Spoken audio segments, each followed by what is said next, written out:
அனைவருக்கும் வணக்கம். UGC net தேர்வுல 2023ஆம் ஆண்டு கேட்கப்பட்ட வினாக்களை நம்ம தொடர்ச்சியா பார்த்துட்டு வரோம். அந்த அடிப்படையில இன்னைக்கு நம்ம பார்க்கக்கூடிய வினா எண் 17, தனிநிலை செய்யுள் தொடர்நிலை செய்யுள் ஆகிய இரண்டின் இலக்கணம் கூறும் பாட்டியல் நூல் எது? தனிநிலை செய்யுள் தொடர்நிலை செய்யுள் ஆகிய இரண்டின் இலக்கணம் கூறக்கூடிய பாட்டியல் நூல் எது அப்படின்றதா இன்றைய வினா.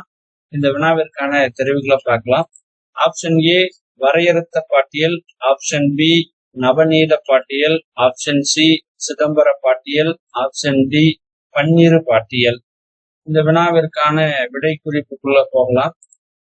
இந்த வினாவிற்கான பதில நம்ம தேடும் போது வச்சனந்தி மாலை அப்படின்ற ஒரு நூல் தான் தொடர்நிலை செய்யுளுக்கும் தனிநிலை செய்யுளுக்கும் இலக்கணம் கூறக்கூடிய நூலா பார்க்கப்படுது.